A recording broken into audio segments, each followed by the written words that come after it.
and welcome to the Redmen TV. It's Jonathan here with the fan phone-in show after what I can only describe as a crazy ass game of football. Liverpool 3, Arsenal 3, and I'm joined tonight by Joel and Daniel. Firstly, thanks folks for coming on. Never easy after a bananas result like that, but I don't know about you guys. I've done my match reaction video, I've done my players rating video. I haven't really gone on Twitter that much, but I really am struggling to find the words and the thoughts to describe that game of football. Joel, can you do any better than me and try and any idea what happened there, or you like me just completely lost for words?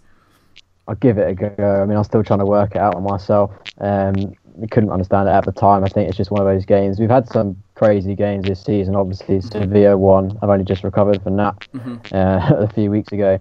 And this was just even worse. I think Arsenal played well for about, 4.5 minutes in the entire game and managed to score 3 goals. I think that might have been their first 3 shots on target in the game, something like that. We were completely dominant for the first half, just absolutely streets ahead. And I tweeted at half time, I was like, we're going to regret missing those chances because Arsenal, they're not a great team, but they score goals at home. They've got good players. And no matter how dominant you are, like we were in the first half, if you don't take your chances, you're going to pay for it. And even it sounds crazy to say, but even at 2-0 when Salah scores, I'm not thinking, oh, great, game over, we've won it. It should be, like Milner said, we need to be more boring, we need to shut the game down. But you've seen this Liverpool team do this exact thing so many times this season, in recent seasons, that it wasn't really a surprise. I don't know what else to say, really. I mean, Some people are saying it's a decent point away against Arsenal. You would have taken that before the game, but I'm not happy with that at all. I'm actually fuming. Good to get the goal back with Firmino, and at least you haven't lost. The unbeaten run still intact, and we're still ahead of Arsenal. We'll be 4th on Christmas Day, which is something, I guess, but that gap should be 4 points on Arsenal now. It just feels like another defeat, which is not, but it's hard to take. It is very hard to take. Daniel, just to bring you on, welcome on board, mate. But I'll start you off nice and easy. Is a draw a good result here? Before the game, would you say, looking at the game, it would have been 3-0 at half time. We gave away 3 goals in 5-6 minutes. In a short spell, they just dominated us. And it just looked like we're just going to collapse here. It just looked horrible. Yeah, that's it. And it was like, I don't know, like I've never seen Arsenal be so as much un-Arsenal-like in the first half. They were sloppy, they sat deep, they were sloppy on the ball, they give the ball away. It even comes to mind that they're kicking the ball over the sideline twice in the first half. We dominated the game, and my biggest frustration at half time was that we only had 1 goal, and I was looking back, it was almost like back to the derby where it's that Manny chance just before half time with the Salah Manny combination, then Salah again, and there was a couple of other half chances as well. That was my biggest frustration half time, because it was weird. I don't think I've ever seen a game change so much. You had us dominating the game, only be 1-0 up, a team being booed off the pitch, then we score a goal, and then it's complete contrast, and then it's a couple of minutes, 5 minutes of madness, really. And Joel, it's the same. The frustrating thing is that we're sat here again, and we're talking about the same old things again. Lack of leadership, can't defend a lead, goalkeeping problems, etc. And we deserve a lot better, but that's been the life of a Liverpool supporter, isn't it? We need to score 5 or 6 goals to win a game. Yeah, exactly that. I think it's a valid point, the thing with not taking our chances. I think the front 3 in the first half weren't very good. You had the Salah one when he hit it straight at Czech, and then Mane tries to bicycle kick it when he just has to take it down and slot it. He should be scoring that. So that's true. But on the other hand, our attack's gone away to a good team and scored 3 goals, and that should be more than enough to win a game like that. I think the thing that kind of does my head in, and same with every fan, is that it's the mental kind of fragility of this team. As soon as one thing goes against them, their heads just seem to fall off. Arsenal caused us no problems at all. I thought we defended really well for the whole of the first half. I thought Southern Alvan were really good. and I think Gomez is the one who switches off at the back post for Sanchez's header. But even then, it's 2-1. You just have a solid 10 minutes, take it to 65 on 2-1, and you go again from there. It's a poor goal to concede, but that happens. It's the way it just we lost it. I don't know how that's allowed to happen. I think you talked about the lack of leaders there. I know Henderson wasn't on the pitch, but even still, that shouldn't happen. I mean, the second goal was just like I'm so done with Mignolet now. Like, honestly, I don't like to slag our players off, but I mean, at first I thought, oh, that's a great goal.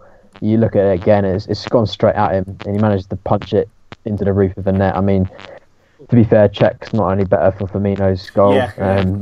That's awful. You're watching two pretty dodgy keepers there, but it's just it is that kind of, we can see one goal which is a setback, but we should be able to recover from that, and it's kind of a repeat mentality which we've seen several times this season, where one goes in and then the next one follows, and it ends up costing us the valuable points.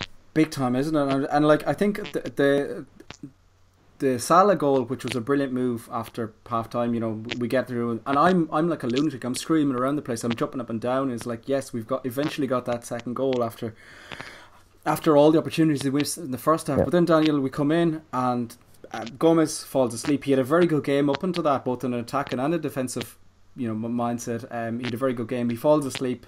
It's 2-1, and then it just goes to shit altogether, really. And it's Sevilla all again, on Bournemouth, etc. There's so many opportunities like this that we have to deal with, and we're not doing it, and that makes it even the more frustrating. As Joel said, I'm done with Mignolet now. I hate slating players, but for me, that was pathetic, really, for the second goal. And then he just lost his fucking kicks altogether. Like, you think of the corner that comes in with Wiltshire, where he loses it. He gets lucky with the referee, gives him the free kick out, and even at the end, the last one that's flapping over him, he looks done. His confidence is gone completely. Where do we go from here? I know, yes, we kind of like we pulled it back, we got the equaliser, got a bit of luck, and on another day we probably could have gone on to win it, because we had enough opportunities there in the second half. Salah's coming through, Mane's coming through again. There's a couple of moments where you're thinking, oh yes, we're going to score again, but I don't know. Were you happy the way we kind of got back into it after that? Would you have taken a draw when it was 3-2? Daniel, I'll come to you. At the time, they were on top of us, weren't they? The crowd were behind them. Mm-hmm. They had the momentum. They were Ozil, creating spaces for himself. Wilshere. I don't know. We should. It's just annoying, isn't it? We should have just put the game to bed before half time, and I'm just so annoyed. I don't know what to say. Yeah, and it was funny because he was summed up by Klopp's reactions and even his kind of celebration to the Bobby goal. He just, like us all, he lost his shit, really. He's there throwing a water bottle on the ground. How he didn't get sent to the stands, I don't know. I think any other manager would have gone to the stands for that. But that summed up the game, really. And I don't know, like you look back and you think, I'm trying to calm down a bit now. The game is starting to settle. My rage has kind of settled down a bit. But I'm going back to the comments pre-game from Mignolet and Clavin saying, we've turned the corner, we're defending well now, and then everyone's going, no, please just shut up, don't jinx it, and the unthinkable happens. Then, really, isn't it? It's just ironic, really, the way things are gone full circle. It's like we never learn, isn't it? At 3-2.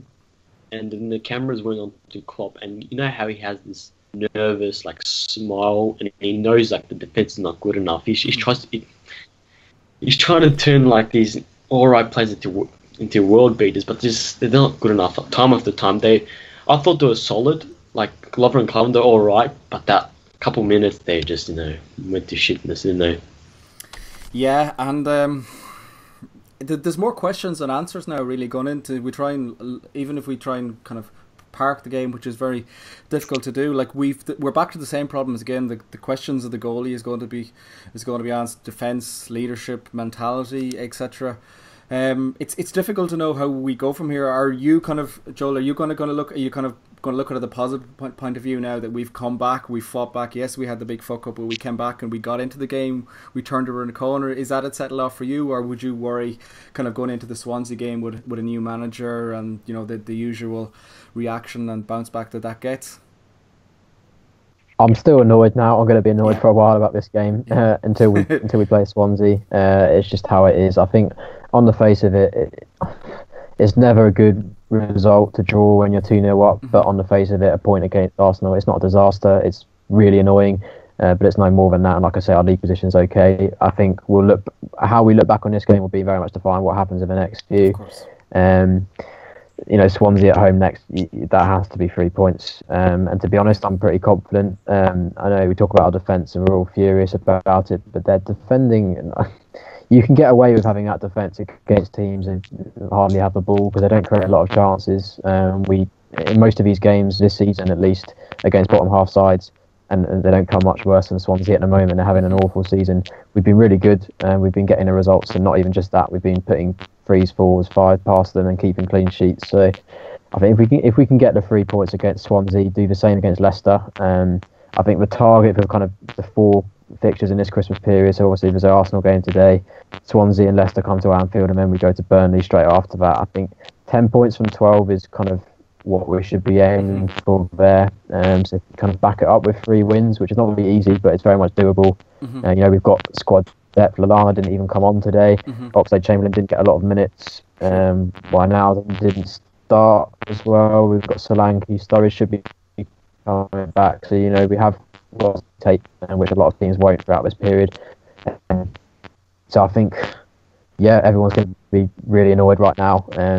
It is a joke that we've thrown it away yet again from such a good position.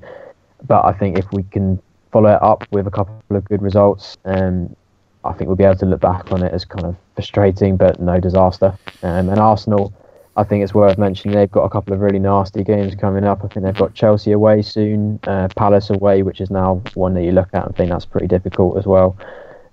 So we can still be in a good position going into New Year. It's just about the next 2 games and not having any slip-ups there. Yeah, it's very much how we push on for here. But I have to say, one of the things that concerns me is Mane's kind of, I'll come to you down here, Mane's kind of fall from grace, really, because you look at him last season, everything he touched was golden. He looked like a superstar, so much so that we look like a complete pub team at times without him in it. Particularly, you think back to January when he's gone away to the African Cup of Nations, etc.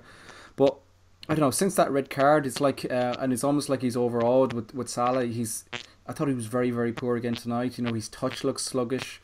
He just looks off the pace, and it's difficult to describe. And it's kind of sad to see such a fall from grace. But what do you think is going on? Or am I being too overreactionary there after a frustrating game, kind of slating him a bit too much? Or what did you think of his performance tonight, Daniel?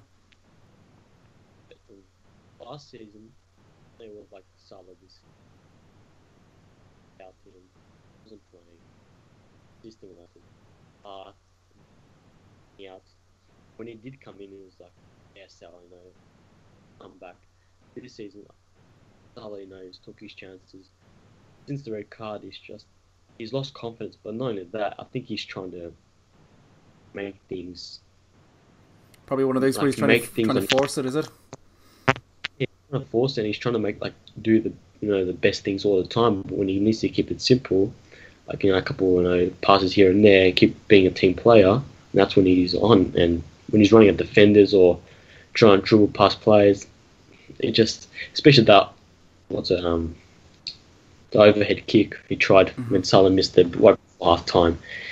It's just he's trying to do too much, and when he's out of form, you got to try and do the simple things, trying to get into form, play yourself back in it. Yeah, it's frustrating, and you could even argue to take it to a whole new level. If he had been on his game tonight with the opportunities that he had and that he was involved in, we're looking at another 2 or 3 goals, and probably even with our kamikaze 5 minutes, we're going to close out that game. But look, we'll wind it up there. I think that's enough. That's enough torture on ourselves. It's always difficult when it's one of these results that feels like a loss. It's not. As Joel said, you know, it could turn out to be a good point if we go on to push on and win the games in our next couple of games that we should and we're expected to win. Thanks, folks. Thanks to Daniel and Joel for coming on. Don't forget, folks, as well, this is your opportunity to come on after games and just give your point of view. So if you do want to come on, just send me a message on Twitter, or follow the Redmen TV, or follow my Twitter handle, jhiggins3. Just send me a message. We'll get in touch. We'll get you on.